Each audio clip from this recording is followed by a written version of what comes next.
हळूहळू मावळ्यांना वाटतं की आपलं निशाण आपल्या हातून आता निसटणार. अशा वेळेला अचानक साऊथ इंडियन मुव्हीज मध्ये दिसतं ना की असं काहीतरी फुटून लोक उडतात वगैरे आणि अशी एक एंट्री होते. असं इमॅजिन कर की अशी एंट्री झाली. येस, अशी एक एंट्री झाली आणि आदिलशाही सैन्याची फळी फोडून एक वीर अचानक पुढे आला. तो अशा विजेच्या स्पीडने त्या निशाणाजवळ पोहोचला. गोदाजी जगतापांनी आपल्याकडचा भाला मुसेखानाला फेकून मारला. ह्या मुसेखानाला मी आग्या वेताळ का म्हटलं त्याची प्रचिती आता तुला येईल. तो मुसेखानाच्या छातीत शिरला. मुसेखानाने तो भाला होता तो आपल्या हाताने बाहेर काढला, त्याचे 2 तुकडे केले आणि फेकून दिले. औरंगजेब आहे ना यार, त्याला तर वाहता वाऱ्याचा सुद्धा संशय होता की यार काल असा वारा वाहत होता आज असा का वारा. तो मुअज्जम दक्षिणेत आहे, त्याला शिवाजी महाराजांच्या विरुद्ध काही यश मिळत नाहीये म्हटल्यानंतर यार तो शांत थोडी बसणार आहे. तू स्वतःच्या तलवारीने गायींचं, वेदांचं आणि ब्राह्मणांचं रक्षण कर. आता इथे ज्यावेळेला आपण ना म्हणजे आता शिवाजी महाराज पुढे काय म्हणाले हे सांगायच्या आधी मला इथे हा एक मुद्दा हायलाईट करावासा वाटतो. आजकाल ज्यावेळेला असं म्हटलं जातं की गायीचं, ब्राह्मणांचं, गो ब्राह्मण प्रतिपालन करावं, त्यावेळेला त्याचा खूप चुकीचा अर्थ काढला जातो. त्याचा अर्थ असा काढला जातो की गायी आणि ब्राह्मण जातींच्या माणसांचं रक्षण करावं. तसं नाही का? असा अजिबात नाही. हा अर्थ पूर्णपणे चुकीचा आहे. कारण आपण शिवाजी महाराज म्हटलं की मला बऱ्याचदा कृष्ण नीती आणि कृष्ण विचार असंच दिसतंय. सो ह्या शिवाजी महाराजांना जो अर्जुन दिसला, जो आता कन्फ्युज्ड आहे आणि त्याला वाटतंय की काय करू मी माझ्या आयुष्यामध्ये, त्याला महाराजांनी कृष्णाप्रमाणे मार्गदर्शन केलं की अरे उठ छत्रसाल, जा तुझ्या राज्यामध्ये.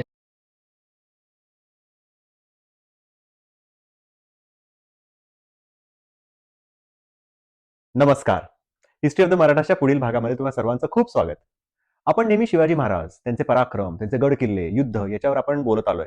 आम्हाला असं वाटलं की आता 2026 मध्ये काहीतरी नवीन करूया. सो येत्या पुढच्या काही भागांमध्ये आम्ही तुमच्यासाठी काहीतरी विशेष, जसं की संभाजी महाराज आणि त्यांचे पराक्रम त्याच्याबद्दल बोलणार आहोत. पण आजचा विषय हा खूप इंटरेस्टिंग आहे. ते म्हणजे जसं स्वराज्याच्या माळेमधले मोती म्हणजे महाराजांचे सरदार, ही आम्ही एक वेगळी विषय घेऊन तुमच्या समोर येणार आहोत. नमस्कार सुयोग. नमस्कार.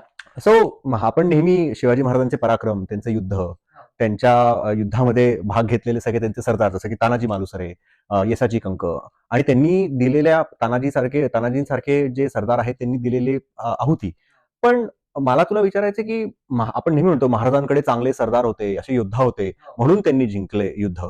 पण खरं सांगायचं तर महाराजांमध्ये ती क्वालिटी होती की त्यांना असे हिरे सापडले, त्यांनी ते हेरले आणि त्या सरदारांमध्ये पण काहीतरी असं विशेष होतं की त्यांनी त्यांचे प्राण वाहिले स्वराज्यासाठी. सो ज्याच्याबद्दल महाराजांना असे हिरे मिळाले कसे? ह्या प्रश्नाचं उत्तर देण्यासाठी आपल्याला इतिहासाच्या सुद्धा इतिहासात जायला लागेल.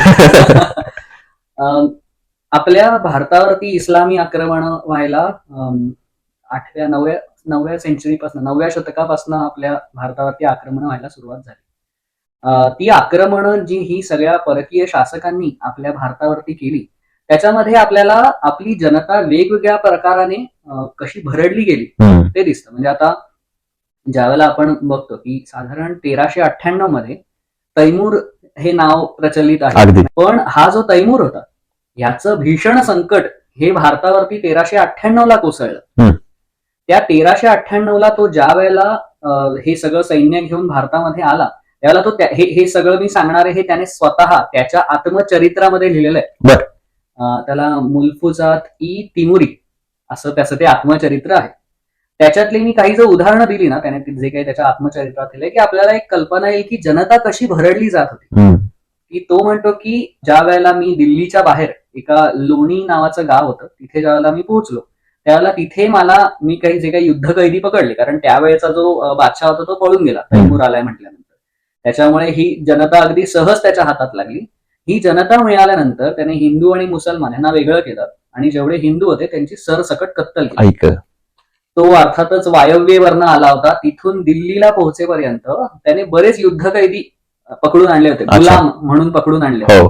आता त्याला भीती वाटली की हे गुलाम बंड करतील ना, मग त्याने काय केलं की जवळजवळ 1,00,000-1,50,000 गुलाम 18 वर्षांच्या वरचे दिल्लीच्या बाहेर पुन्हा एकदा त्यांची कत्तल केली. अरे तेव्हा हे सगळं केल्यानंतर त्याची तलवार म्हणजे इस्लामची तलवार दिल्लीवर 5 दिवस फिरत होती असं तो स्वतःच्या आत्मचरित्रात म्हणतो. आणि शेवटी इथून परत जाताना तो अल्लाह तालाचे आभार मानून म्हणतो की मी इथे जो काही जिहाद करायला आलेलो होतो त्याच्यामुळे मला परलोक जो आहे म्हणजे आता त्यांचं मेल्यानंतर हा जिहाद केल्यानंतर त्याला परलोकी जे काही सुख मिळणार आहे त्यांच्यामध्ये जे लिहिलेलं आहे जन्नत वगैरे त्याला मिळेल ती, ते तर मी साधलेलं आहेच, पण ह्या काफिरांना लुटून मला इहलोक सुद्धा साधता आले, म्हणजे त्यांची संपत्ती वगैरे मला मिळालेली आहे. तर ह्या प्रकाराने कळून येईल की एकतर काही कारण नसताना कत्तल आणि त्यांचं संपत्ती, त्यांच्या स्त्रिया ह्या सगळ्यांचं हरण करणं हे काम या तैमूरने केलं हे दिसतंय. आता तैमूर एक वेळ आपण म्हणू की अरे तो आक्रमक होता, आक्रमकांची अशीच मेंटॅलिटी असते असं म्हणू शकतात काही जे आजकालचे इतिहासकार आहेत त्यांचं म्हणणं असते की अरे लुटायला आला होता ना, लुटून गेला, छे ते काय धर्म वगैरे किंवा बाकी काय त्याचं घेणं देणं नव्हतं. तर तसं नाहीये. इथे राहणारे जे काही शासक होते ते बघूया की म्हणजे आता अकबर हे खूप चांगलं उदाहरण आहे.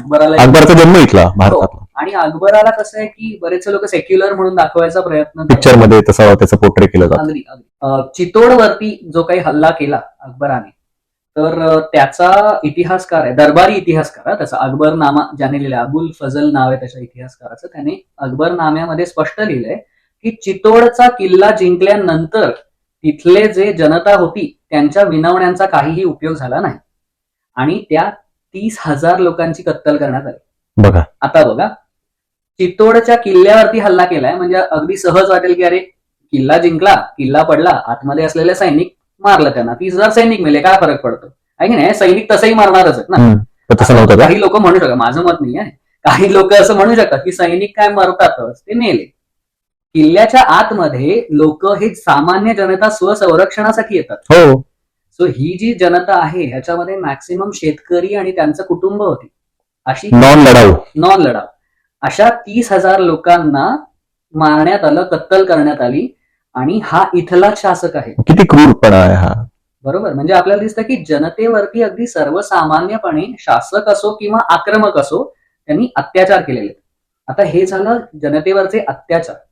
दुसरं जी अगदी साधी सोपी गोष्ट होती ती म्हणजे वेगवेगळ्या सुलतानांनी, बादशहांनी इथे जिजिया हा कर लादला.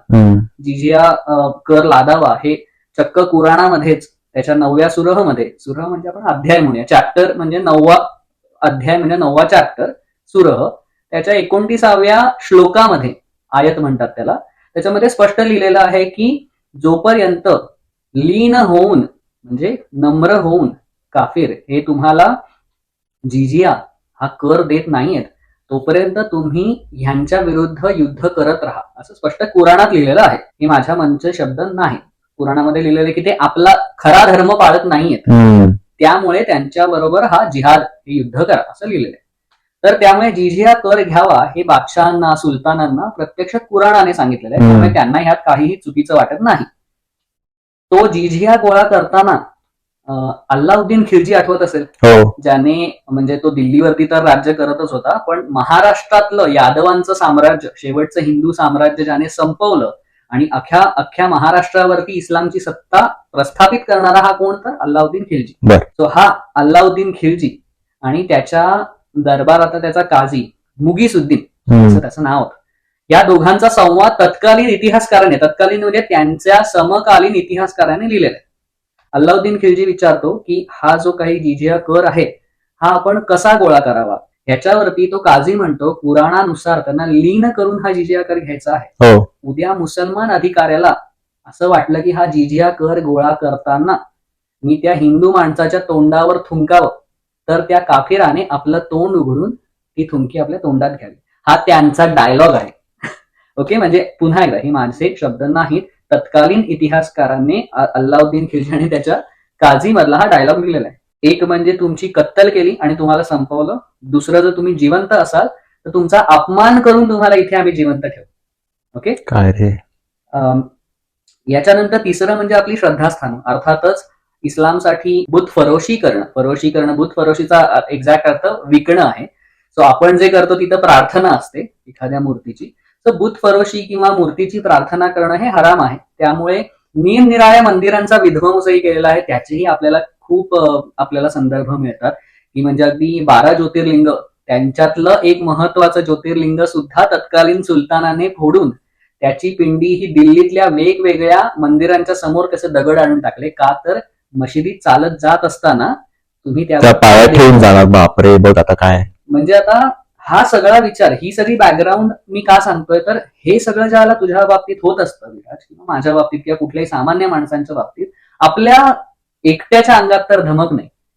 सुरुवात कितीही आपण म्हटलं की एका माणसानेच सुरुवात होते, तरी आपण सामान्य माणसं असल्यामुळे एका माणसात एवढी धमक नसते. पण सामान्य माणूस मूर्खही नसतो. सामान्य माणसाला कळत असतं त्याच्या आजूबाजूला काय चाललंय, त्याला तेवढी आकलन शक्ती असते, फक्त त्यात तेवढी धमक नसते. आणि एक्झॅक्टली हीच परिस्थिती त्या गेल्या 600-700 वर्षांपासून होतच होती, की तुमच्यावर अन्याय होत आहेत, तुमचा अपमान होतोय, तुमची श्रद्धास्थानं जी आहेत ती भ्रष्ट केली जात आहेत, आणि नाहीतर तुम्हाला तुमची कत्तलच केली जाते कारणाशिवाय. मग अशा वेळी एंट्री होते एका शिवाजी महाराजांची, की जे हा विचार करतात, ज्यांच्यामध्ये हा कॉन्फिडन्स आहे की मी स्वतःचं एक राज्य उभं करेन जे न्यायाचं असेल, ज्याच्यामध्ये त्यांनी कधीही धार्मिकरित्या कुणाचाही द्वेष केला नाही. शिवाजी महाराजांनी कधीही त्यांच्या स्वराज्यातल्या सगळ्या मशिदी पाडल्या किंवा तुमच्या बाबा मशिदीचे दगड काढून आमच्या मंदिरासमोर टाकू असं कधीही केलं नाही. त्यांनी कधी तसंही हिंदू कोणाचं कन्व्हर्जनच करत नाही, त्यामुळे त्यांनी कन्व्हर्जन करण्याचा तर प्रश्नच येत नाही. पण फक्त मुसलमान युद्धकैदी पकडून आणलेत म्हणून त्यांची कत्तल करा हे शिवाजी महाराजांनी केलं नाही. याशिवाय न्यायाचं राज्य आणलं, आपल्याच लोकांना सुद्धा बद अंमल केला म्हणून जो राज्याचा पाटील होता बाबाजी गुजर, त्यांना सुद्धा बद अंमल केला. बलात्कार नव्हता तो, बद अंमल व्यभिचार होता. तो व्यभिचार केल्यासाठी सुद्धा ज्या राजाने शिक्षा दिली की माझ्या राज्यात व्यभिचार सुद्धा मान्य नाही, असा राजा ज्यावेळेला दिसतो आणि तो आपल्यासाठी स्वतः उभा राहतो, जो स्वतः अफजल खानाला मारतो, अशी उदाहरणं ज्याला दिसायला लागतात ना, त्याला आपोआपच सामान्य जनता पुन्हा एकदा मूर्ख नसते, त्यांना कळतं की ह्या माणसाच्या मागे मी उभा राहू शकतो. True leader. येस, तो आज पुढे येतोय, तर जर ही 5 बोटांची मूठ झाली तर आम्ही त्यांच्यावर चांगला आघात करू शकू. हे ज्यावेळेला कळतं त्यावेळेला टॅलेंट सगळीकडे असतं. टॅलेंट असं मी कधीच म्हणणार नाही की टॅलेंट उपस्थित नसतं. अगदी मी कदाचित बोल्ड स्टेटमेंट करेन आता, पण आता आपल्याला दिसतंय की पाकिस्तानची क्रिकेटची टीम ज्याप्रमाणे हरते ते आपण बघितलं की आपल्याला वाटतं की काय पाकिस्तानी काय खेळतात, काय येत नाही त्यांना. असं नाहीये. They need a proper leader. त्यांना जर प्रॉपर लीडर मिळाले तर पाकिस्तानी बॉलिंग अटॅक काय होता पूर्वी. ओके, म्हणजे त्यांच्याकडे टॅलेंट नाही असं नाहीये. त्या टॅलेंटला योग्य दिशा मिळावी लागते. तान्हाजी मालुसरे किंवा बाजीप्रभू देशपांडे, मुरारबाजी, सूर्याजी काकडे हे लोक पूर्वीही जन्माला येतच होते, पण त्यांचं टॅलेंटच उपयोगाला येत नव्हतं. कारण आदिल शहा असो, कुतुब शहा असो, निजाम शहा असो, बरीद शहा असो, इमाद शहा असो, मुघल असो, कोणीही असो, त्यांना ह्याच्याशी घेणं देणंच नव्हतं. त्यांचं म्हणणं आहे मला पैसे किती आणून देशील, माझी सत्ता कशी अबाधित ठेवशील, तू माझ्यासाठी जीव दे नको देऊ, मला काही घेणं देणं नाहीये, मला माझी सत्ता टिकली पाहिजे आणि मला माझा पैसा मिळाला पाहिजे. पण इथे शिवरायांकडे तुम्हाला न्यायाचंही राज्य मिळणार आहे, तुमची सामाजिक घडी व्यवस्थित राहणार आहे, तुमचा मान टिकवला जाणार आहे, तुमच्या बायका भ्रष्ट केल्या जाणार नाही आहेत, तुमच्या घरातली संपत्ती व्यवस्थित राहणार आहे. हे सगळं ज्या वेळेला माणसांना दिसतं त्याला आपोआपच आज 400 वर्षानंतर सुद्धा शिवाजी महाराजांसाठी लोक जीव द्यायला लागतात. म्हणजे हा ऑराच वेगळा आहे शिवाजी महाराजांचा, की असा माणूस पूर्वी झाला नाही आणि पुढे होईल की नाही ह्याच्याबद्दलही मला तरी शंका आहे. तर हे असे शिवाजी महाराज झाल्यामुळे हे टॅलेंट पुढे आलं. ह्या टॅलेंटला शिवाजी महाराजांनी पुढे आणलं आणि मग अर्थातच ह्या लोकांनी त्यांची निष्ठा जी होती ती शिवरायांच्या पायी वाहिलेली होती. त्यांच्याकडे तो पराक्रम होता आणि त्या पराक्रमासाठी त्यांनी त्यांची सगळ्यात महत्वाची गोष्ट आयुष्यातली म्हणजे जीव, तोही महाराजांच्या पायी अर्पण केला होता, स्वराज्याच्या पायी अर्पण केला होता. पण त्याबरोबर महाराजांनी आपल्या मावळ्यांना मोटिवेट ठेवलं, त्यांना योग्य प्रकारे प्रोत्साहन दिलं, त्यांचं कौतुक केलं. हे एवढ्या गोष्टी पुरेशा असतात. आणि याशिवाय एकतर त्यांना कुठलाही फायदा मिळणार नव्हता, दुसरं म्हणजे त्यांना त्यांचा स्वार्थ कुठलाही असला तरी तो पूर्ण होणार नव्हता. म्हणजे तिसरंच कारण होतं ते म्हणजे उत्तुंग ध्येय. आणि ज्या वेळेला मावळ्यांना त्यांच्या नायकांना म्हणजे सरदारांना दिसतंय की अरे आपला राजा काहीतरी उत्तुंग ध्येयासाठी लढतोय, त्यावेळेला तुम्ही अगदी सहज तुमच्या राजासाठी प्राणार्पण करायला तयार व्हा. सो खूप सुंदर पद्धतीने तू एक्सप्लेन केलं की कसे राजा म्हणजे हा जे लीडर आहे स्वराज्याचा ऑर्गन, आजच्या या आयटीच्या भाषेत बोलायचं म्हटलं तर इट्स वॉज अ बिग ऑर्गनायझेशनचा जो सीईओ, असा हा एक ट्रू लीडर, एक म्हणजे अंधारातली ती ज्योत होती आणि त्याला ते बरोबर सगळे ते उडून आले आणि त्या स्वप्नासाठी स्वराज्यासाठी ही सगळी लोक मंडळी लढली. Exactly. चल आता आपण सरदारांबद्दल बोलूया. सो आपल्याला बऱ्यापैकी जे फेमस युद्ध आहेत सगळी त्याच्यामध्ये आपल्याला जसं की तानाजी मालुसरे यांचं सिंहगडचं युद्ध ज्याच्यामध्ये तानाजी मालुसरे धारातीर्थी पडले किंवा आपण पुरंदरचं युद्ध घेऊया ज्याच्यामध्ये मुरारबाजी धारातीर्थी पडले किंवा बाजीप्रभू देशपांडे पन्हाळाचं ज्याच्यात ते कामी आले. सो ही सगळी फेमस सरदार आणि हे सगळं माहितीये. असं कुठले युद्ध आहे ज्याच्यामध्ये एखादे सरदार जे युद्ध प्रचलित नाहीये अशा सरदारांबद्दल जरा थोडंसं आम्हाला सांगशील का? वा, मस्त प्रश्न आहे. माझ्या मते आपण ज्या युद्धाबद्दल आता बोलूया ना, ते आहे शिवाजी महाराजांचं पहिलं युद्ध. अरे वा, म्हणजे तोरणा किल्ला जिंकला ते? नाही, हे ते युद्ध आहे ज्याच्यामध्ये शिवरायांनी पहिल्यांदा सेनापतीचं काम केलं. अरे वा. गोष्ट आहे 1648. म्हणजे शिवाजी महाराजांचं वय हे एक 18 वर्षांचं वगैरे असेल. 1648ला शहाजीराजे हे जिंजीला आदिलशहाने काही कामगिरी दिली म्हणून गेलेले होते. शहाजीराजांना आपल्याला माहितीये की तडीपार करण्यात आलं होतं. आत्ताच्या भाषेत म्हणायचं झालं तर किंवा इंग्लिशमध्ये म्हणायचं झालं तर एक्झाईल मध्ये पाठवण्यात आलं होतं की महाराष्ट्रामध्ये हा मनुष्य राहिला तर हा आपल्याला खूप मोठा धोका आहे हे आदिलशहाने ओळखलेलं होतं. त्यामुळे महाराष्ट्रामधनं शहाजीराजांना काढलं आणि त्यांना कर्नाटकात पाठवण्यात आलं आणि त्यांना महाराष्ट्रात यायची पूर्णपणे बंदी केली. अर्थातच त्यांनी जे निजामशाही सांभाळून स्वतः वजीर होऊन एक स्वराज्य उभं करण्याचा प्रयत्न जो शहाजीराजांनी केला होता त्याचंच हे फळ होतं. आता इकडेही जाईन तुम्ही हिरा कितीही झाकलात ना तरी काय त्याच्यातला प्रकाश जात नाही, त्याच्यातला प्रकाश तसाच राहतो. इथे गेल्यानंतरही शहाजीराजांनी आपला पराक्रम तसाच दाखवला. अच्छा. त्याच काळामध्ये ज्या वेळेला आदिलशहाने आपल्या सगळ्या दक्षिणेतल्या मोहिमा काढल्यात, तो दक्षिणेलाच होता, त्याच्या अजून दक्षिणेतल्या कर्नाटकातले अजून राजे जे होते हिंदू राजे त्यांना संपवून त्यांचा प्रदेश घ्यायचा ज्यावेळेला सुरुवात आदिलशहाने केली त्यावेळेला शहाजीराजांनी ठराविक ठिकाणी आपले पराक्रम तर दाखवलेच, कारण तलवारीला त्यांच्या धार तर होतीच.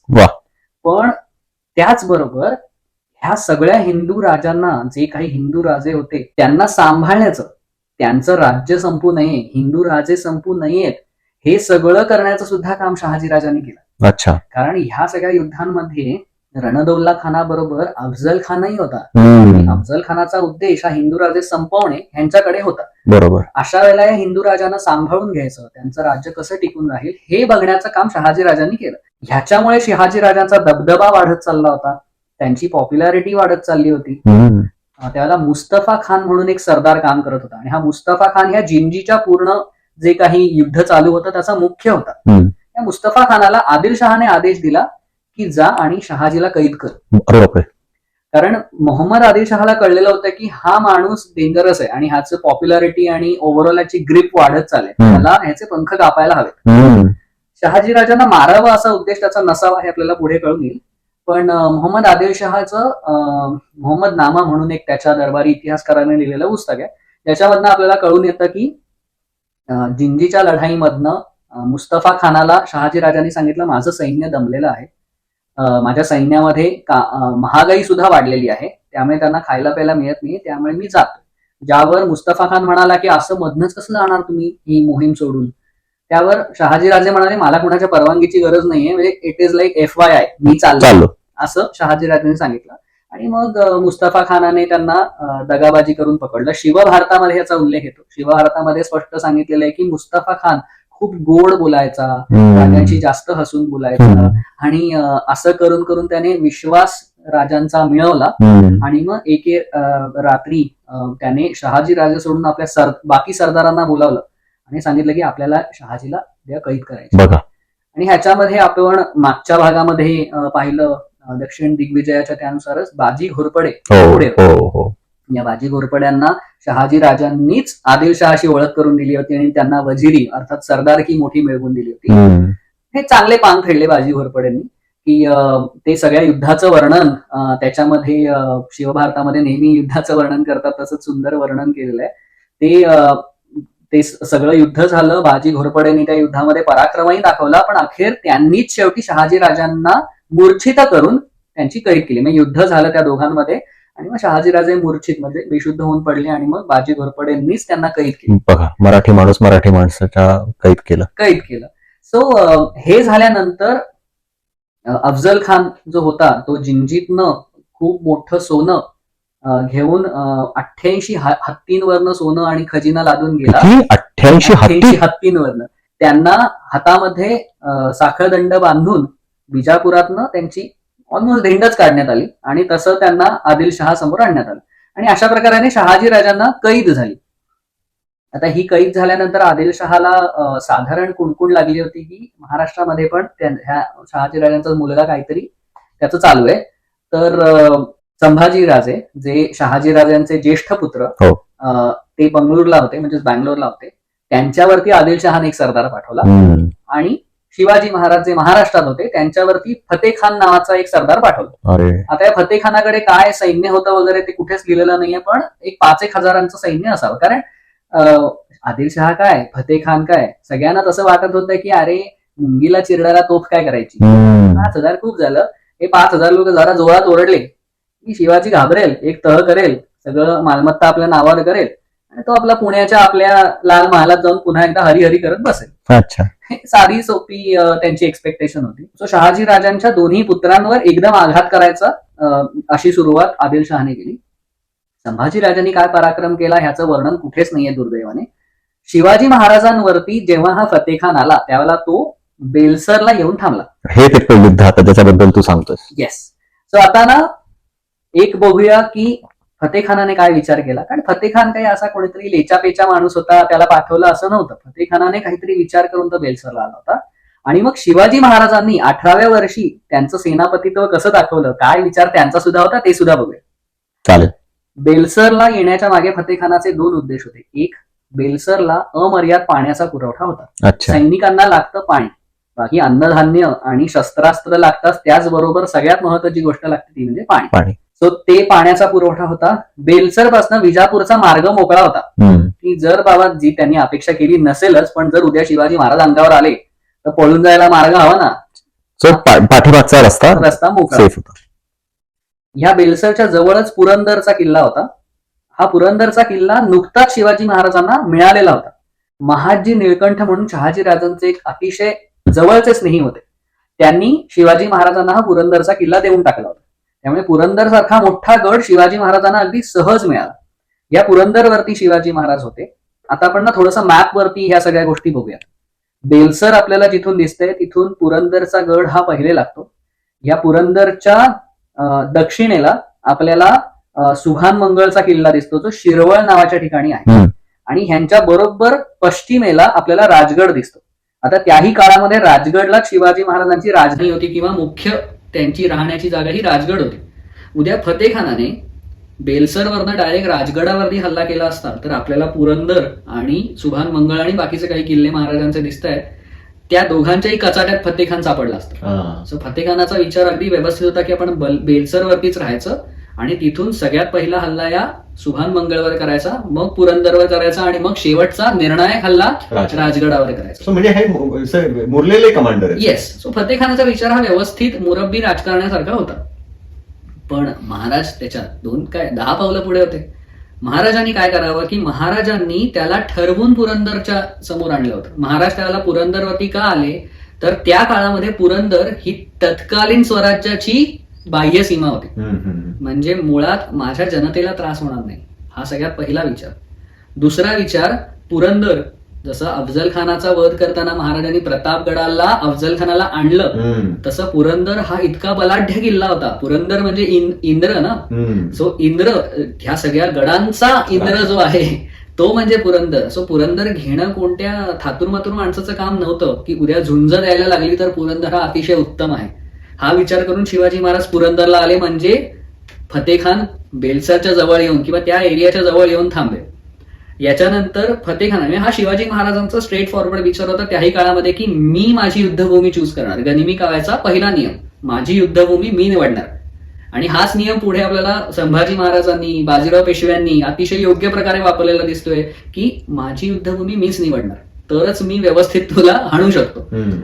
फतेह खानाने लॉजिकली पुन्हा काम केलं की त्याने सुभान मंगळ शिरवळला जो किल्ला होता त्याच्यावरती हल्ला केला. शिवाजी महाराजांच्या मावळ्यांनी शिवभारतात स्पष्ट लिहिले काहीही फारसं विरोध न करता सुभान मंगळचा किल्ला देऊन टाकला. पुन्हा एकदा फतेखान ओव्हर कॉन्फिडंट, की तसं पण त्याला वाटत होते की अरे की शिवाजी महाराजांना मारायला माराव काय पाठवलंय, त्यात तो पहिला किल्ला सुभान मंगळचा असाच मिळून गेला. आता त्याचा कॉन्फिडन्स अजून वाढला. तिथे बाळाजी हैबतराव नावाचा एक सरदार होता, तो फतेखानाने पाठवलेला होता.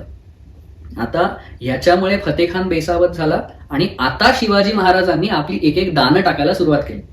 सगळ्यात पहिले शिवाजी महाराजांनी पुरंदरवरनं कावजी कोंढाळकर, हे संभाजी कावजी नव्हेत, ह्यांचं नाव कावजी कोंढाळकरच आहे, कावजी कोंढाळकरांना मोहीम दिली की तू जा आणि सुभान मंगळचा गड परत घे. अच्छा. ओके, आता त्यांना शक्ती दाखवायचं, शक्ती प्रदर्शन करायची वेळ आलेली आहे.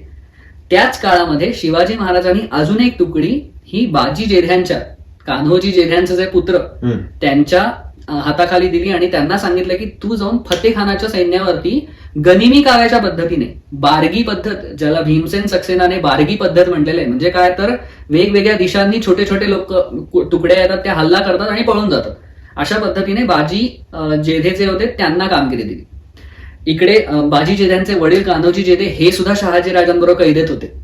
ओके, म्हणजे बाजी जेध्यांकडे पण एक मोटिवेशन आहे की माझेही वडील कैदेत आहेत, तर त्यांनाही सोडवण्यासाठी मलाही पराक्रम दाखवायला हवाच. आता कावजी कोंढाळकरांनी जाऊन खूप छान वर्णन, पुन्हा शिवभारताचं ना एक वैशिष्ट्य आहे की ते ना युद्धाचं वर्णन इतकं सुंदर करतात ना की आपल्याला एक तर ते वाचताना आनंदाने हसू येतं की अरे किती मस्त उपमा दिली. म्हणजे ना त्यांनी काय केलंय की युद्धामध्ये लढणारा माणूस रक्तबंबाळ होतो, तर त्याही काळामध्ये, म्हणजे आता लोकांना टेलिस्कोप वगैरे आल्यामुळे माहितीये की मंगळ ग्रहाचा रंग हा लाल आहे. आपल्या पुराणांमध्ये किंवा गोष्टी ज्या आपल्या पूर्वजांनी शोधलेल्या आहेत त्यानुसार त्यांना मंगळ ग्रह हा लाल रंगाचा हे व्यवस्थित माहिती होतं टेलिस्कोप शिवाय. तर शिवभारतामध्ये युद्ध करताना एखादा माणूस खूप असा पराक्रम करून शत्रूचं आणि स्वतःचं आपल्या अंगावरती रक्त घेऊन आहे, तर म्हणायचं की मंगळासारखा शोभत होता. त्याच्यानंतर ज्या वेळेला हे कावजी कोंढाळकर आपल्या सैन्याला घेऊन आले आणि त्यांनी त्या सुभान मंगळ गड जो होता त्याच्यावरती त्यांनी, आता तुम्हाला आत शिरायचंय तर तुम्हाला किल्ल्याचे दरवाजे तोडायला हवे, भिंत तोडायला हवे आणि तिथून आत शिरायला हवं. तर हे करत असताना ज्या वेळेला आपले मावळे त्याच्यावरती हल्ला करतात, त्याला वरनं जर कोणी डोकावून पाहिलं तर त्यांची मुंडकी उडून ते केतू सारखे दिसत होते. आता तुला राहू आणि केतू हे ग्रह ऐकून माहिती असते, तर त्यांची गोष्ट काय आहे की राहू आणि केतू म्हणजे एक तो राक्षसच होता जो तुला कुर्मावतार विष्णूचा माहिती असेल, ज्या वेळेला अमृत आलं ते समुद्र मंथनातनं आणि मग सगळे देव ते अमृत घेत असताना एक राक्षस गुपचूप येऊन बसला आणि तो थोडंसं अमृत प्यायला. हे विष्णूला कळलं कारण सूर्य आणि चंद्रांनी हे त्याच्या निदर्शनास आणून दिलं की हा तर राक्षस आहे आणि हा पण अमृत पितोय. तर त्याच्या गळ्यातून खाली उतरायच्या आधी विष्णूंनी आपल्या सुदर्शन चक्राने त्याचं मुंडकं उडवलं. तर हे मुंडकं आणि धड जे वेगळं वेगळं झालंय ते राहू आणि केतू आहेत. तर ज्याचं फक्त मुंडकं आहे तो राहू, ज्याला मुंडकच नाहीये तो केतू. तर त्याचा उपयोग इकडे शिवभारताने केलाय की जर वरनं कोणीतरी असं बघतंय किल्ल्याच्या तटावरनं खाली, तर जो बाण मारला त्याच्यामुळे त्यांचे केतू होत होते, म्हणजे काय तर मुंडकं उडत होती. किंवा तलवारीचं वर्णन म्हणजे काळ्या कावळ्याच्या पोटाप्रमाणे, कारण कावळ्याचं पोट असं असतं ना. सो ती अशी जी काही थोड्याफार उपमा दिलेल्या आहेत ते शिवभारताला वाचायला खूप छान वाटतं आपल्याला. सो अशा पद्धतीने कावजी कोंढाळकरांनी खूप मोठा पराक्रम केला आणि बाजी हैबतराव त्या दिवशी तिथे धारातीर्थी पडला. आदिलशाही सरदार मेला, सुभान मंगळ परत एकदा मिळाला. हे घडत असतानाच इकडे फतेखानाच्या छावणीवरती बाजी जेधे आणि बाकी सरदार हे वेगवेगळ्या दिशांनी हल्ले करत होते. आता हे हल्ले करत असताना मराठ्यांचं जर आपण दरवेळेला युद्ध जे आपण ऐकतो ती युद्ध करण्याची पद्धत अशी होती की जायचं, हल्ला करायचा, जोपर्यंत लोक सावध होतील तोपर्यंत पळ काढायचा, ज्याला आपण या नीतीला आपण म्हणूया की गनिमी कावा. अगदी गनिमी कावा. सो ह्या गनिमी काव्याच्या पद्धतीने किंवा बारगी पद्धतीने, म्हणजे मुघल ह्याला बारगी पद्धतीने लढणं असं म्हणायचं. सो अशा पद्धतीने लढायचे. सो बाजी जेध्यांनी वेगवेगळ्या तुकड्यांनी त्यांच्यावरती हल्ला केला. जसे फतेखानाचं सैन्य तर मोठं होतं, ते जसे सावध झाले तसे मराठी पटकन आपापल्या मार्गाने पुरंदरला परत यायला सुरुवात झाली. ते परत येत असताना एक तुकडी होती ज्या तुकडीला काही करताना तिथून निसटून बाहेर येता येईना. त्या तुकडीमध्ये एक मनुष्य महाराजांचा भगवा ध्वज घेऊन होता. आता असं झालं की मावळे तर भितरे नव्हते. कुठल्याही मावळ्यांनी किंवा सरदारांनी हल्ला करून पळून जाण्याच्या मागे त्यांचा भित्रेपणा नव्हता, तर ती स्ट्रॅटेजी होती, त्यांची युद्धनीती होती. आता जसं फतेखानाच्या सरदारांना दिसलं की हा भगवा ध्वज निशाण असलेला मनुष्य आपल्या हातात येतोय, म्हटल्यानंतर ते चेवाने अजून जोर येऊन मावळ्यांवरती हल्ले करायला लागले. मावळेही पेटून उठले की आपलं निशाण नाही दिलं पाहिजे, भगवा ध्वज हा आपला आहे. शेवटी मावळेही युद्ध करतायत, अशी अटीतटीची लढाई चालू आहे. पण यावेळेला आदिलशाही सैन्याचं बळ वाढत चाललंय.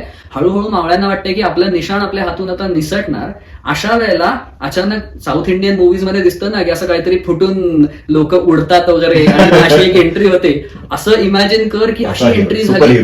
येस, अशी एक एंट्री झाली आणि आदिलशाही सैन्याची फळी फोडून एक वीर अचानक पुढे आला. तो अशा विजेच्या स्पीडने त्या निशाणाजवळ पोहोचला. तो निशाणाचा मावळा घोड्यावरनं जवळजवळ पडला होता.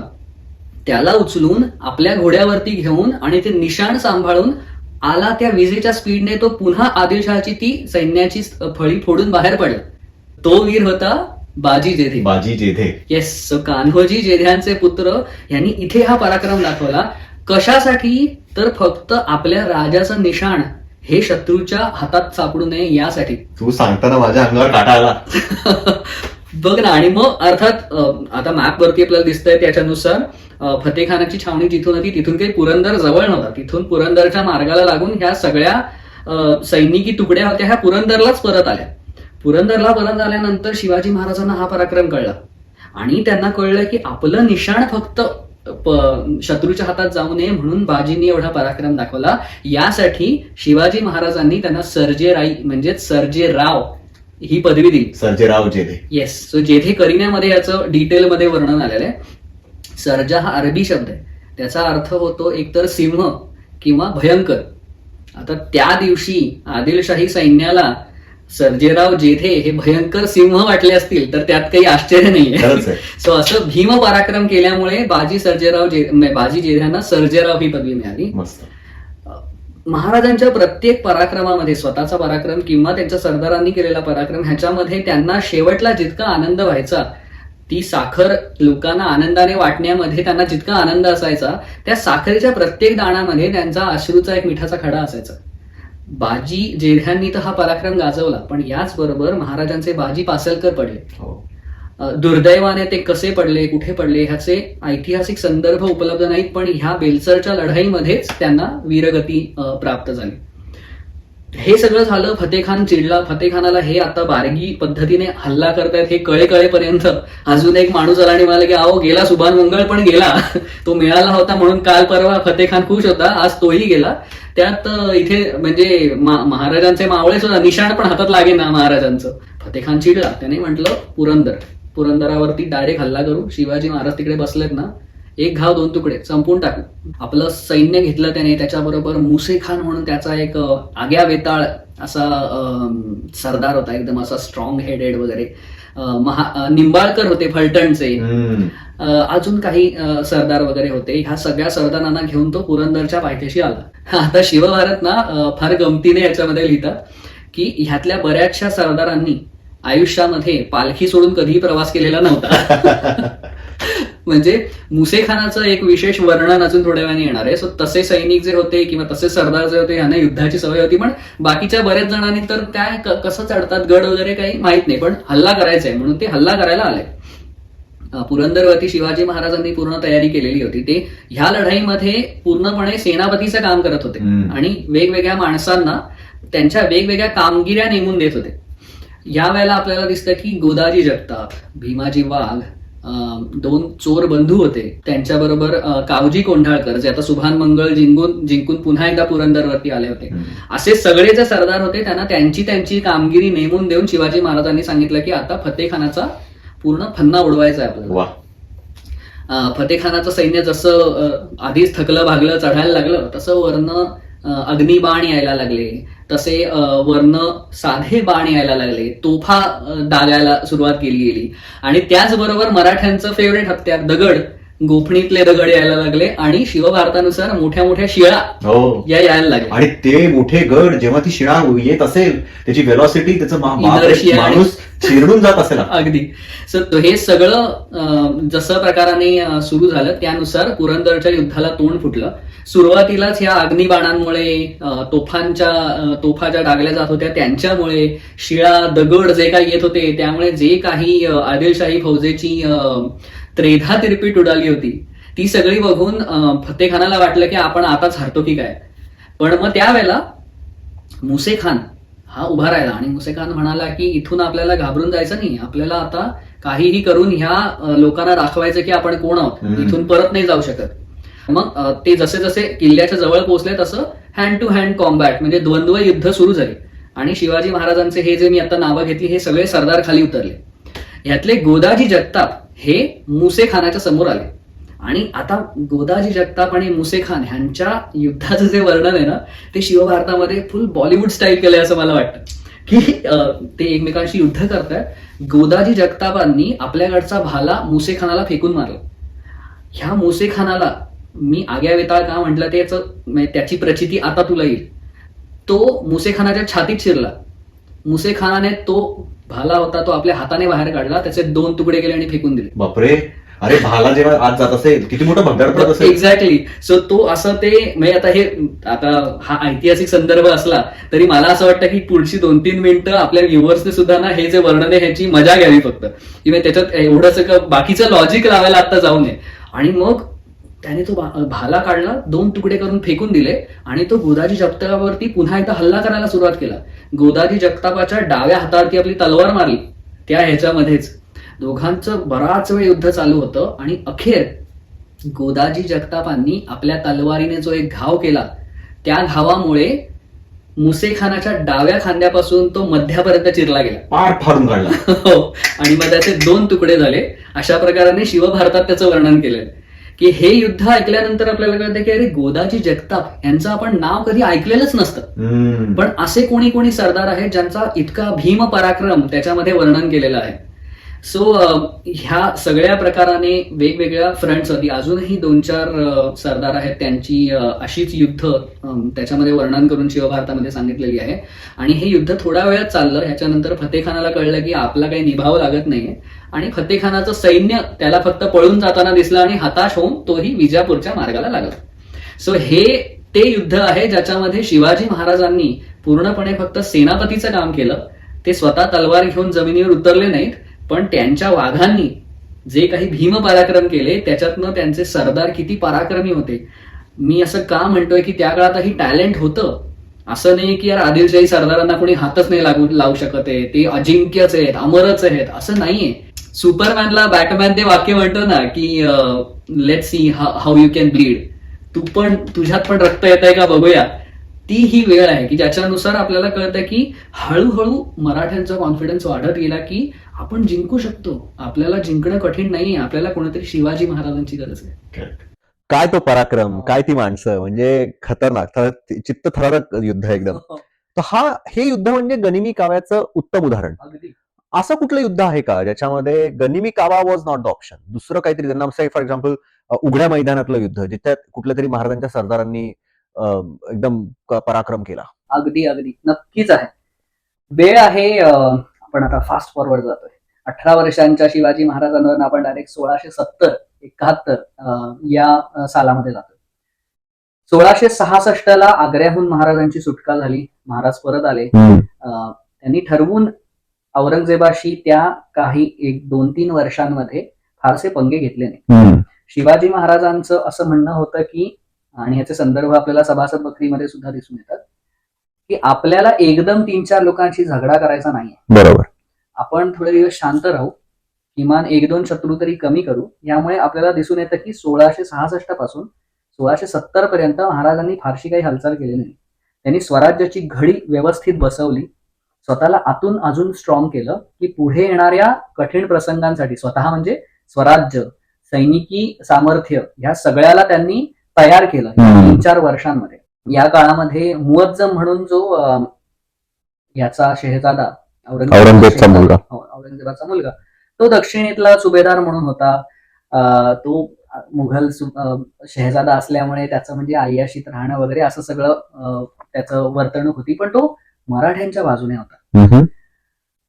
शिवाजी महाराजांनी ह्या 2-3 वर्षांमध्ये ही पण एक चांगली इन्व्हेस्टमेंट केली की शेहजाद्याला आपल्या बाजूने करून ठेवलं की औरंगजेब तिकडे उत्तरेत आहे आणि तो बोंबलतोय, पण निदान शेहजादा तरी आपल्या खिशात असला. महाराजांनी काही करून व्यवस्थित मॅनेज केलं.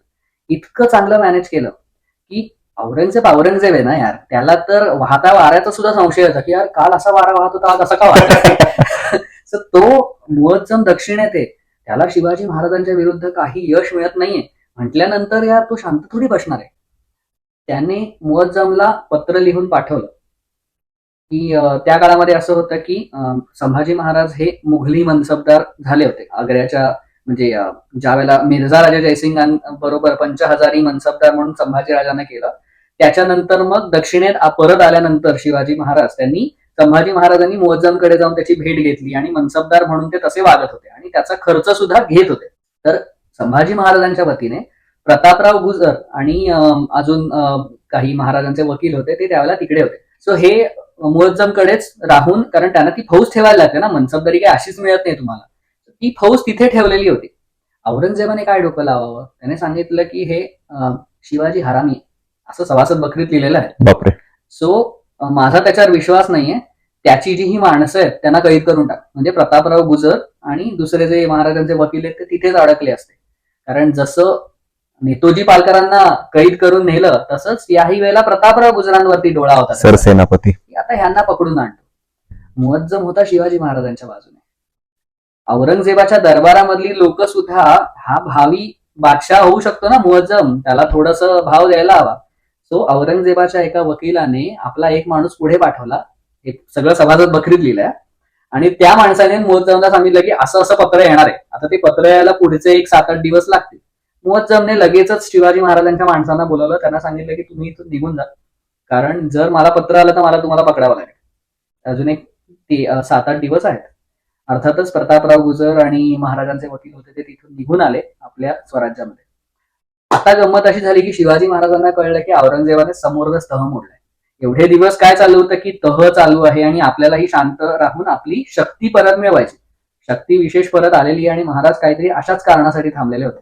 आणि मग 1670 ज्या वेळेला तान्हाजी मालुसरेंनी सिंहगड घेतला, ती उघड शिवाजी महाराजांचं मुघलांच्या समोर असलेलं ते चॅलेंज होतं की आता मी माझे 23 किल्ले जे तुम्हाला असे मिळालेत ते मी पुढच्या किती वर्षात परत घेत होते बघा. असं करून महाराजांनी वेगवेगळ्या फ्रंट्सवरती, मुघलांच्या वेगवेगळ्या प्रदेशांवरती हल्ला करायला सुरुवात केली. मग ते सिंहगड असेल, त्याच्यानंतर सुरतेची लूट असेल, मग कारंजा हे जे शहर आहे हे दुसऱ्या प्रकारचं असं सुरतेसारखंच तितकंच श्रीमंत शहर होतं, ते महाराजांनी लुटलं. त्याच्यानंतर औरंगाबादेची पेठ लुटली. त्याच्यानंतर अहिवंत, ते आपण आज्ञापत्रामध्ये वाचलं होतं ना, साल्हेरी अहिवंतापासून ते चंदी कावेरी पर्यंत मुलूक महाराजांचा असं वर्णन जे आज्ञापत्रात केलंय, तो हा अहिवंत गड जो गुजरातच्या जवळ आहे. साल्हेर, बागलाण म्हणून हा सगळा एरिया आहे जो नाशिकचा काहीसा भाग येतो, गुजरातचा काहीसा भाग येतो, धुळे आणि त्याच्याबरोबरच नंदुरबारचा काही भाग येतो. हे असे काही भाग मिळून हा बागलाण त्या एरियाला म्हणतात. अच्छा. त्याच्यामध्ये साल्हेर नावाचा जो किल्ला आहे तो महाराष्ट्रातला सगळ्यात उंच दुर्ग असं म्हटलं जातो. आणि तो ओव्हरऑल एरिया जो आहे तिथली जी उंची आहे ती कळसुबाई हे महाराष्ट्रातलं सगळ्यात उंच शिखर आहे. दुसरं उंच शिखर हे साल्हेर आहे. हो का? हो, माहित नव्हतं मला. तर हे साल्हेर आहे, ह्याला खूप जास्त महत्व आहे. कारण साल्हेर आपल्याला आता मॅपवरती दिसत असेल तर एक तर ते गुजरात, आत्ताच्या सध्या गुजरातच्या बॉर्डरवरती आहे, पण त्या काळातला गुजरात, त्या गुजरातमध्ये जाणारे रस्ते ह्याच्यावरती साल्हेरने नजर ठेवता आली असती. दक्षिणेमध्ये किंवा अजून बुऱ्हाणपूर आहे किंवा त्याच्याबरोबर नाशिक आहे, या काही जागांकडे जर जायचं असेल मुघलांना तर त्या जागांवरती लक्ष ठेवण्यासाठी साल्हेरची खूप मदत होते. बरोबर. साल्हेर हे भौगोलिक दृष्ट्या खूप महत्वाचं आहे. सो हा साल्हेरचा जो गड होता याच्यावरती शिवाजी महाराजांनी हल्ला करून या गडाला वेढा देऊन शेवटी हा गड मिळवला. या काळामध्ये दाऊद खान कुरेशी म्हणून एक औरंगजेबाचा अरबी ओरिजिन असलेला एक सरदार होता, तो त्यावेळेला दक्षिणेमध्ये होता. त्याच्याबरोबरच आपला नेहमीचा बहादूर खान जो गुजरातमध्ये होता, त्याला औरंगजेबाने सांगितलं की अरे हे बागलाण पण हातातनं जात आहे, शिवाजी महाराज वेगवेगळे प्रदेश घेत आहेत, तर तुम्ही हल्ले करा आता त्यांच्यावरती. बहादूर खान दिलेर खानाला घेऊन आला. स्वतः ही सगळी आपली ओळखीची नावं हळूहळू यायला लागली. त्याच्याबरोबर बुऱ्हाणपूरला महाबत खान म्हणून एक सरदार होता, त्याला सुद्धा पाठवून दिलं औरंगजेबाने की आता हे सगळे गड बाबा तुम्ही घ्या, आपला प्रदेश परत घ्या, साल्हेर परत घ्या, ते खूप महत्वाचं. सो हा महाबत खान आला, त्याच्याबरोबरच अर्थातच बहादूर खान वगैरे हे सगळे आले आणि हे एकदम जे स्वराज्यामध्ये जे हे किल्ले हा प्रदेश काही आला होता त्याच्यावरती त्यांनी हल्ले करायला सुरुवात केली. बर. अहिवंत गड जो मी म्हटला, हम्म. त्या अहिवंत गडावरती महाबत खान आणि दाऊद खान यांनी हल्ले करायला सुरुवात केली आणि दाऊद खानाला तो गड मिळाला. हम्म. याच्यानंतर पावसाळा सुरू झाला. पावसाळा सुरू झाल्यानंतर त्या काळामध्ये फारसं कोणी काही हल्ले वगैरे करत नसत. महाबत खानाला ते म्हणजे कारणच मिळालं, तो नाशिकला गेला.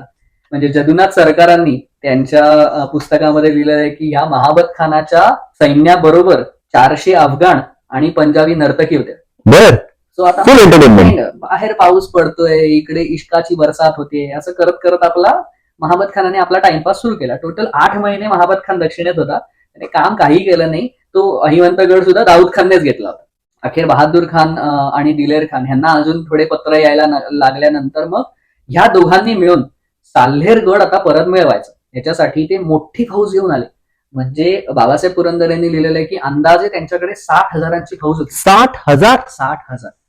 आणि हा सगळ्यात मोठा महाराजांच्या आयुष्यातला सगळ्यात मोठा वेढा पडला होता. हो, कारण आपण नेहमी 5,000 10,000 आपण ऐकतो किंवा महाराजांचं सैन्य खूप मोठं नव्हतं. हो, आणि इनफॅक्ट मिर्झा राजे जयसिंग सुद्धा सगळं सैन्य 80,000 का 1 लाखाचं घेऊन आले होते, पण त्यांनी सगळं सैन्य वेढ्यासाठी वापरलं नव्हतं. सो हा एवढा मोठा वेढा हा साल्हेरवरती त्यावेळेला पडला. महाराजांना कळलं आणि महाराजांनी सभासद वक्रीनुसार त्यावेळेला कोकणामध्ये मोरोपंत पिंगळे स्वराज्याचे पेशवे म्हणजे प्रधान होते आणि प्रतापराव गुजर हे स्वराज्याचे सरसेनापती, या दोघांना पत्र पाठवून सांगितलं की साल्हेर सोडवायचंय, तुम्ही दोघेही साल्हेरी जा आणि साल्हेर जाऊन त्यांच्यावरती वेगवेगळ्या दिशांनी हल्ला करा. इकडे बहादूर खान आणि दिलेर खान या दोघांनी हा वेढा जो होता तो बसवला. इखलास खान म्हणून त्यांचा एक सरदार होता, त्याला त्या वेढ्यावरती ठेवलं आणि ते स्वतः अजून प्रदेशांवरती हल्ला करायला निघून गेले. दिलेर खान जो होता तो एक रवळगड म्हणून आहे, त्या रवळा गडावरती हल्ला करण्यासाठी निघाला. दिलेर खान म्हणजे पुरंदरचा तोच तो निघाला आणि त्याने म्हटलं की माझ्याकडे फौज मोठी आहे, त्या फौजेच्या बळावरती हा रवळागड तर असा पडून जाईल. जे आपले स्वराज्याचे पेशवे निघाले होते त्यांनी आपल्या सैन्यातलं 12,000चं सैन्य या रवळागडाच्या मदतीसाठी पाठवून दिलं. रवळागड स्वतः आणि हे 12,000 जे सैन्य बाहेरनं आलं होतं, म्हणजे त्याने रवळागडाला वेढा तर घातला, पण त्या वेढ्यावरती हल्ला करायचं काम या 12,000च्या फौजेने बाहेरनं केलं आणि रवळागड काही स्वतःहून पडला नाही. त्याच्यामुळे अखेर दिलेर खानाने तो नाद सोडला, त्याने आपली मगर मिठी सोडवली त्या किल्ल्याची आणि तो दुसऱ्या मार्गाने जायला लागला आणि तो यायला लागला कणेरी गड म्हणून जो होता त्या गडाच्या दिशेने. या कणेरी गडाच्या पायथ्याशी दिलेर खानाला दुसरे मुरारबाजी भेटले. या दुसऱ्या मुरारबाजींचं नाव होतं रामजी पांगेरा. सो अफजल खान वधामध्ये ना शिवभारतामध्ये रामजी पांगेरांचं संस्कृताईज नाव करून एक वेगळं नाव दिलेलं आहे, पण ते रामजी पांगेराच असावेत असं इतिहासकारांचं मत आहे. या रामजी पांगेरांबरोबर किती हजारांचं सैन्य असेल? किती? 10,000? 1,000? हो, बस. सभासद म्हणतात की रामजी पांगेरा म्हणाले निदान करावयाचे आहे, आपलं युद्ध करायचं आहे, माझ्या सोबती जे असतील ते उभे राहा. 700 मावळे उभे राहील. या 700 मावळ्यांना घेऊन दिलेर खानाच्या त्या मोठ्या फौजेवरती स्वतः रामजी पांगेरा त्या सैन्याला घेऊन तुटून पडले.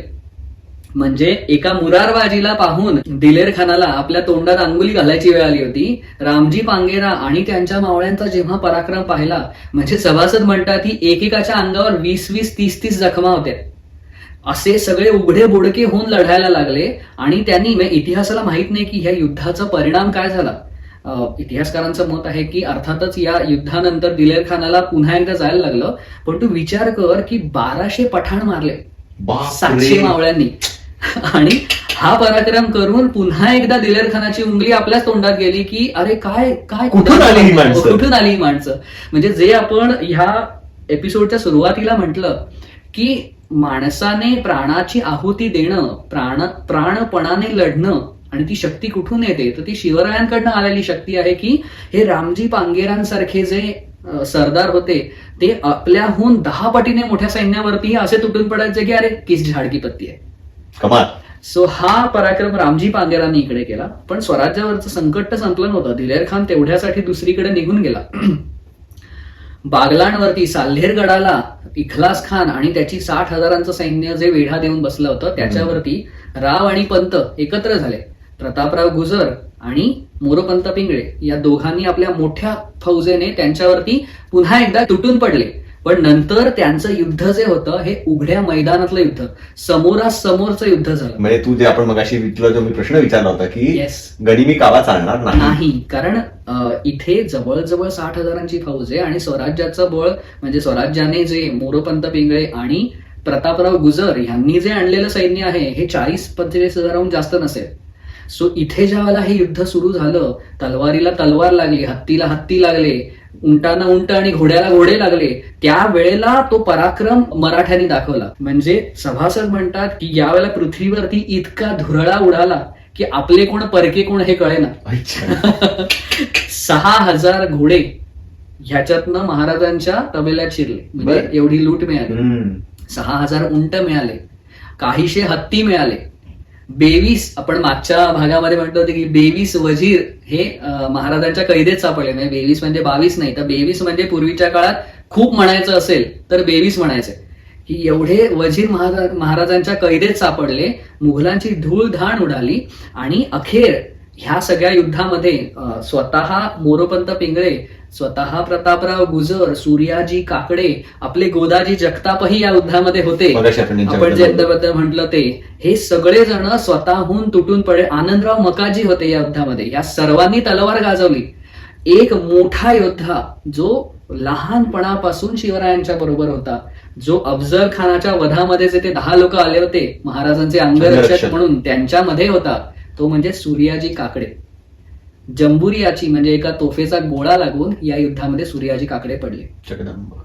म्हणजे मी मगाशी जे म्हटलं की आनंद साजरा करायचा, साखरा वाटायच्या, त्या साखरांमध्ये अश्रूचं मीठ पडायचंच.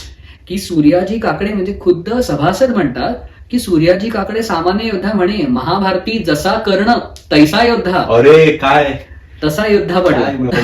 हो ना, म्हणजे काय वाटलं असेल पुन्हा एकदा शिवाजी महाराजांना की लहानपणापासूनचा माझा हा सोबती आणि हा अचानक माझी साथ सोडून गेला.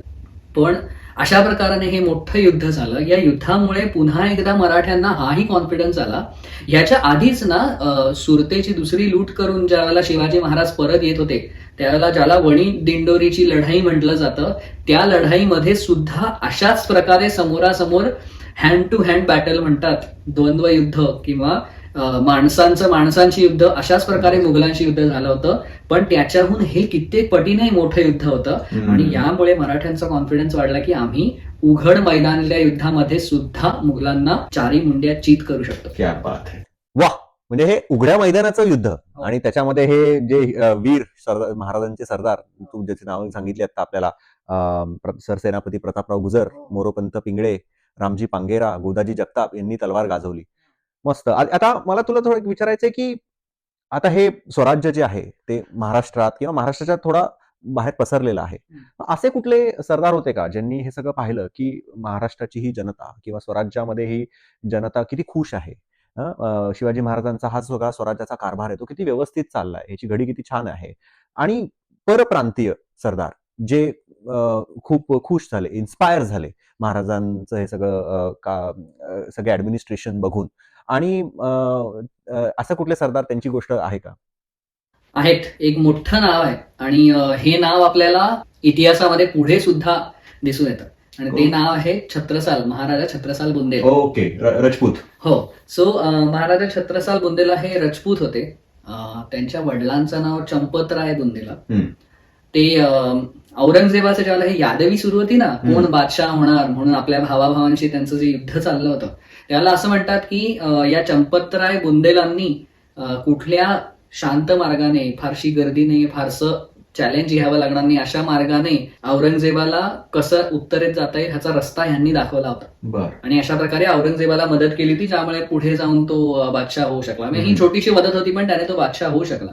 आता याच काळामध्ये काय झालं की जसं आपल्याला शिवाजी महाराजांच्या स्वराज्याची चुणूक ही शहाजी राजांमध्ये दिसून येते, तशीच छत्रसाल बुंदेलांच्या त्यांचं स्वतःचं राज्य उभं करण्यामागे त्यांच्या वडिलांमधली थोडीशी चुणूक दिसून येते.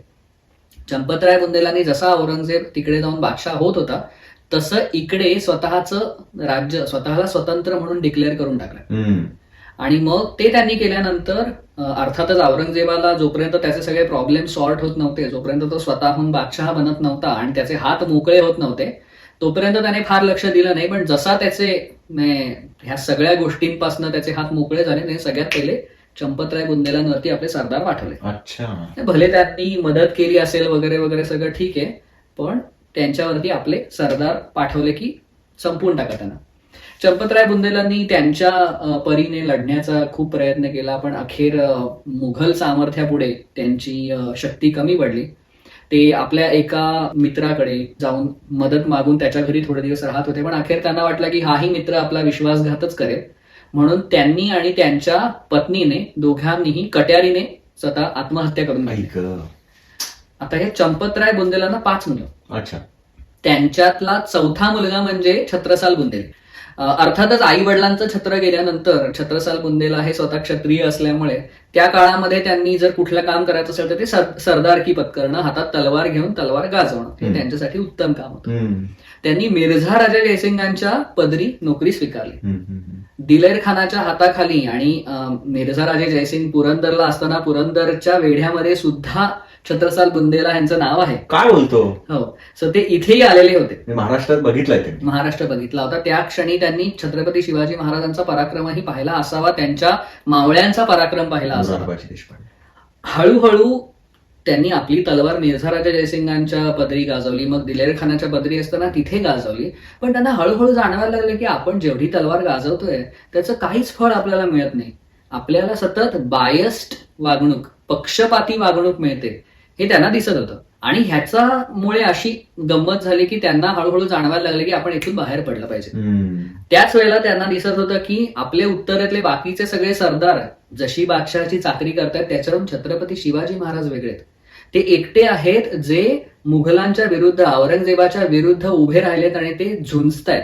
ह्याच्यानुसार त्यांनी ठरवलं की आपण छत्रपती शिवाजी महाराजांना जाऊन भेटूया. आता हे जे सगळं वर्णन जे मी पुढे सांगणार आहे हे छत्रसाल बुंदेलांच्या पदरी गोरेलाल म्हणून एक कवी होते, त्यांच्या दरबारातले कवी. त्यांनी छत्रसाल प्रकाश नावाचं एक काव्य लिहिलेलं आहे, त्याच्यामधनं हे दिलेलं आहे. सो ह्याला ऐतिहासिक संदर्भ आहेत. शिकार करायला जातोय असं कारण छत्रसाल बुंदेलांनी दिलं आणि ते मुघलांपासून निघून शिवाजी महाराजांना येऊन भेटले. बघा, म्हणजे भेटायला येण्यासाठी सुद्धा त्यांना असं काहीतरी कारण द्यायला. बुंदेला येऊन, छत्रसाल बुंदेला येऊन शिवाजी महाराजांना भेटले. महाराजांना त्यांनी आपली सगळी कथा ऐकवली आणि मला काय वाटतंय, मला तलवार तुमच्या पदरी गाजवायचे हे सगळं वर्णन करून सांगितलं. शिवाजी महाराजांनी अतिशय शांतपणे त्यांचं सगळं बोलणं ऐकून घेतलं आणि ह्याच्यावर शिवाजी महाराज त्यांना म्हणाले की तू एक खूप शूर योद्धा आहेस. मी स्वतः तुर्कांना अजिबात घाबरत नाही, कारण आई भवानी माझ्या पाठीशी आहे.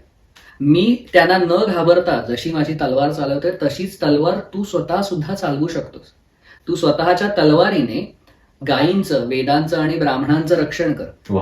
आता इथे ज्याला आपण ना म्हणजे आता शिवाजी महाराज पुढे काय म्हणाले हे सांगायच्या आधी मला इथे हा एक मुद्दा हायलाईट करावासा वाटतो. आजकाल ज्यावेळेला असं म्हटलं जातं की गायीचं, ब्राह्मणांचं, गो ब्राह्मण प्रतिपालन करावं, त्यावेळेला त्याचा खूप चुकीचा अर्थ काढला जातो. त्याचा अर्थ असा काढला जातो की गायी आणि ब्राह्मण जातींच्या माणसांचं रक्षण करावं. मग तसं नाहीये का? असं अजिबात नाही. हा अर्थ पूर्णपणे चुकीचा आहे. कारण जर फक्त ब्राह्मण या जातीचं रक्षण राजाने करायचं तर उरलेल्या जातीने काय घोडं मारलंय? उरलेली जात काही प्रजा नाहीये का? आणि गायींचंच रक्षण करायचं तर बाकीच्या प्राण्यांनी काय घोडं मारलं? समजलं, तुला मुद्दा समजतोय. सो हे शब्दशः ह्याचा अर्थ घेणं हे पूर्णपणे चुकीचं आहे. गाय हे सिम्बॉलिक आहे पृथ्वीसाठी. पृथ्वीवरती येणारे जे रिसोर्सेस आहेत त्या रिसोर्सेससाठी गाय ही एक सिम्बॉल आहे.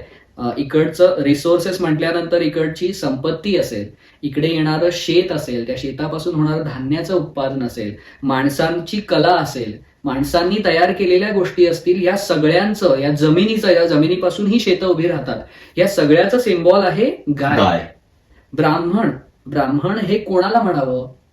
आपण हिंदू धर्मामध्ये असं कन्सिडर करतो की चराचरामध्ये परब्रह्म आहे. परब्रह्म हे असं तत्व आहे की ज्याच्यावरती ही सगळी माया, ही सगळी पृथ्वी, हे सगळं जग ह्या परब्रह्मावरती वसलेलं आहे. सो जर उद्या टीव्ही कसा चालतो हे मला कळलं तर मला परब्रह्म त्या इलेक्ट्रॉनिक गोष्टींमध्ये कसा चालतोय हे कळतं. मला उद्या डॉक्टर बनून, वैद्य बनून माणसाच्या शरीरामध्ये काय होतं हे कळलं तर परब्रह्म माणसाच्या शरीरामध्ये कसा चालतोय हे मला कळतं. सो ज्या माणसाला परब्रह्म कसा चालतोय हे कळतं तो माणूस म्हणजे ब्राह्मण. वा, सो हे खूप सुंदर आणि सोप्या शब्दात तू सांगितलंस. सो ब्राह्मण म्हणजे ब्राह्मण मनुष्याच्या पोटी जन्माला आलेला त्याचा मुलगा किंवा मुलगी नाही, तर तो मनुष्य आहे ज्याला हे परब्रह्म कसं चालतं हे कळतं. सो गो ब्राह्मणाचं प्रतिपालन करावं असं जे आपल्याला हिंदू धर्मामध्ये सांगितलं जातं ते असं म्हणणं आहे की गायीप्रमाणे इथल्या संपत्तीचं, रिसोर्सेसचं रक्षण राजाने करावं. त्याचबरोबर बुद्धी जी पुढे जाऊन समाज घडवणार आहे, समाजाचा विकास करणार आहे. कारण बुद्धी जी वापरली जाते, जे सायंटिस्ट ही बुद्धी वापरतात, हे सायंटिस्टना आपण त्या काळातले ब्राह्मण म्हणू शकतो कारण ते आपल्या बुद्धीचा वापर करून समाजाचा विकास करतात. सो फक्त पूजापाठ करणं आणि वेगवेगळे मंत्र म्हणता येणं म्हणजे ब्राह्मण धर्म नव्हे, तर तुम्हाला परब्रह्म कसा चालतोय हे कळलं पाहिजे. अशा परब्रह्म समजणाऱ्या लोकांचं रक्षण करावं आणि रिसोर्सेसचं रक्षण करावं म्हणजे गोब्राह्मणांचं रक्षण करावं. खूप सुंदर. सो हे रक्षण करा असं शिवाजी महाराजांनी छत्रसाल बुंदेलांना सांगितलं. याचबरोबर पुढचं वाक्य ऐकलं ना की आपल्याला अजून एक गोष्ट शिवाजी महाराजांबद्दलची कळून. शिवाजी महाराज म्हणतात की हे करताना जर तू अयशस्वी झालास तर तुला मुक्ती मिळेल म्हणजे स्वर्ग मिळेल, आणि जर जिंकलास तर पृथ्वीचं राज्य तुला मिळेल. वा वा वा, म्हणजे दोन्हीकडनं तुझाच. येस. सो आपल्याला भगवद्गीतेमध्ये ज्या वेळेला अर्जुन आपला धनुष्य टाकून देतो त्यावेळेला भगवान कृष्ण अर्जुनाला सांगताना दिसतात की हतोवा प्राप्यसी स्वर्गम जितवावा भोक्षसे महिम. म्हणजे जर मेलास तर स्वर्ग मिळेल, जिंकलास तर भोक्षसे महिम, तुला ही पृथ्वी भोगण्यासाठी मिळेल अर्जुना. तस्मात उत्तिष्ठ कौंतेय, कौंतेय म्हणजे अर्जुना तस्मात उठ आणि हे युद्ध करायला लाग. अशा प्रकारे कृष्णाने अर्जुनाला जे सांगितलंय तशाच प्रकारे इथे शिवाजी महाराज, कारण आपण शिवाजी महाराज म्हटलं की मला बऱ्याचदा कृष्ण नीती आणि कृष्ण विचार असंच दिसतंय. सो ह्या शिवाजी महाराजांना जो अर्जुन दिसला, जो आता कन्फ्युज्ड आहे आणि त्याला वाटतंय की काय करू मी माझ्या आयुष्यामध्ये, त्याला महाराजांनी कृष्णाप्रमाणे मार्गदर्शन केलं की अरे उठ छत्रसाल, जा तुझ्या राज्यामध्ये. ह्याच्या पुढे शिवाजी महाराज त्याला म्हणतात तू शूर आहेस पण तुझी कर्तृत्व करशील त्याचं श्रेय मला मिळेल रे जर तू सरदार झालास तर. सो त्याला ते श्रेय मिळावं, तू तुझ्या राज्यात जा आणि तिथे जाऊन स्वतःचं राज्य उभं कर. इथे एक शिवाजी तर आहे, तिथे अजून एक छत्रसाल बुंदेला होऊ दे की ज्याच्याने आपण औरंगजेबच काय अजून अशा त्या औरंगजेबांच्या 10 बापांना सुद्धा पळवून लावू शकतो. कसले विचार आहेत. म्हणजे असं इझिली म्हणू शकले असते महाराज की अरे एवढा सुंदर आणि एवढा पराक्रमी योद्धा आपल्याला मिळतोय, पण नाही. दिस शोज की त्यांची किती दूरदृष्टी होती. आणि दुसऱ्याचं क्रेडिट मला नको, तू तुझं राज्य उभं कर आणि स्वतः वेगळं काहीतरी घडवून आण. अशा प्रकाराने सांगून महाराजांनी छत्रसाल बुंदेलांना परत पाठवलं. छत्रसाल बुंदेला परत आले, 5 घोडेस्वार आणि 25 माणसांचा पायदळ ह्याने सुरुवात केली. फक्त 5 घोडेस्वार आणि 25 माणसांचं पायदळ. आणि त्यांनी हळूहळू मग पुढे जाऊन बुंदेलखंडातले बरेच लोक त्यांना येऊन जुळले. कारण 1670च्या नंतर औरंगजेबाने जसं हिंदू धर्माच्या विरुद्ध एक तो तसाही हिंदू धर्मद्वेषीच होता, पण त्याने 1670 नंतर काशी विश्वेश्वराचं मंदिर पाडलं आणि ते समस्त हिंदूंसाठी एक मोठं श्रद्धास्थान आहे. आणि ते झाल्यामुळे हळूहळू बुंदेलखंडामध्ये छत्रसाल बुंदेलांना खूप सपोर्ट मिळायला लागला. आणि मग तिथून हे मोठे झाले की हे बघून आपल्याला कळतं की शिवाजी महाराजांसारखा मनुष्य, ज्याच्याबद्दल परकालदासासारखा राजस्थानी माणूस म्हणतो की न सांगताच हा एक नेता आहे हे दिसून येतं की ते जसे बोलतात त्या बोलण्यामधनं शिवाजी महाराजांच्या हजारो लोक प्रेरित होतात. काही त्यांचे सरदार होऊन त्यांच्यासाठी स्वराज्य उभं करतात, तर काही त्यांची ही कल्पना त्यांच्या बोलण्यातनं घेऊन आपल्या राज्यात जाऊन स्वतःचं स्वराज्य उभं करतात. वा. सो अशा अनेक पराक्रमी वीरांबद्दल आपण आज बोललो. सो असं वाटतं की ही सिरीज आम्ही कंटिन्यू करू आणि त्याच्यामध्ये आपण शिवाजी महाराज, स्वराज्याला लाभलेले हे सगळे वेगळे वेगळे हिरे आणि त्यांचा पराक्रम आपण त्याच्याबद्दल बोलणार आहोत. कमेंट्समध्ये कळवा जर तुम्हाला कुठल्या विशिष्ट सरदारांबद्दल थोडी माहिती किंवा तुम्हाला असं वाटत असेल की आपण त्यांना कव्हर केलं पाहिजे. आणि हा एपिसोड अगदी शेवटपर्यंत पाहिल्याबद्दल खूप खूप धन्यवाद. नमस्कार.